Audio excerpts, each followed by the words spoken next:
Originaire d'Ottawa, Caroline Bisson a vu sa vie basculer en 2008 alors qu'une tumeur maligne à son omoplate gauche a forcé les médecins à amputer son bras, son épaule ainsi qu'une partie de sa cage thoracique. 5 ans plus tard, cette tragédie est bien loin derrière. Aujourd'hui, c'est les Jeux paralympiques de Sochi qu'elle vise. Rencontre avec Caroline Bisson. C'est faux de croire que parce que les athlètes sont handicapés, que le niveau d'entraînement n'est pas le même que les athlètes olympiques. Je dirais même que, d'une certaine façon, il est plus élevé parce qu'il faut aussi pallier avec le handicap.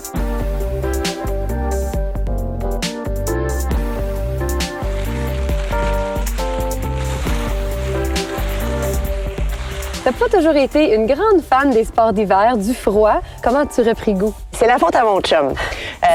C'est la faute de mon chum. À un moment donné, au début de notre relation, lui, il aimait beaucoup le ski de fond style libre. Puis il savait que j'aimais les sports d'endurance. J'aime courir. Je fais beaucoup d'ultimate frisbee, donc je faisais beaucoup de sports extérieurs, mais plus l'été. Donc il s'est dit, je tente ma chance, puis je lui achète un équipement de ski neuf. Moi, personnellement, j'aurais attendu, puis j'aurais été vers l'équipement de location, mais lui s'est dit non, elle, cette fille-là, je vais m'arranger pour qu'elle aime ça. Ensuite, en 2009, il y a eu tout un changement dans ta vie. Tu as eu une tumeur, on a dû amputer ton bras, ton épaule, ainsi qu'une partie de ta cage thoracique.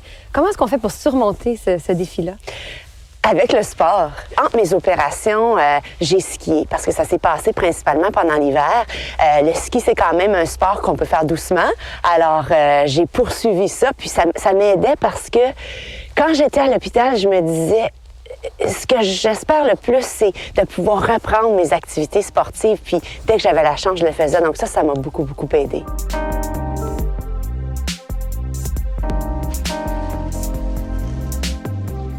Quelles sont les grandes différences entre le ski paranordique et le ski de fond qu'on connaît, le ski de fond traditionnel?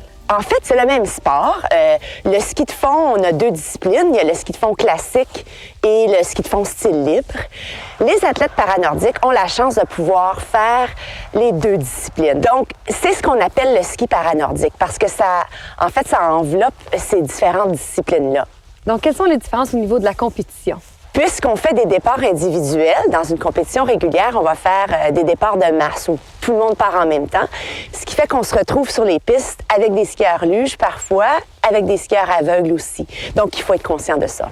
Quand tu jettes un coup d'œil sur les dernières années à tout ce que tu as vécu, quel bilan est-ce que tu en fais? Dès le moment où j'ai été amputée, dès le moment où je suis sortie de l'hôpital, j'ai décidé d'attaquer la vie et de me donner des objectifs et de me donner des projets.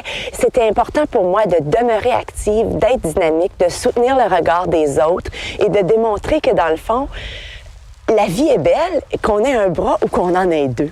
Et qu'il n'y a pas grand-chose qu'on peut ne pas faire à partir du moment où on trouve des solutions, on trouve des ressources et puis on a la volonté de le faire. Donc, je pense que pour moi, c'est le bilan de mes 3 dernières années et j'espère que ça va être le bilan aussi des prochaines années à venir, que je vais continuer à vouloir monter des pentes de ski puis de relever des nouveaux défis. Caroline, merci beaucoup. Ça me fait plaisir.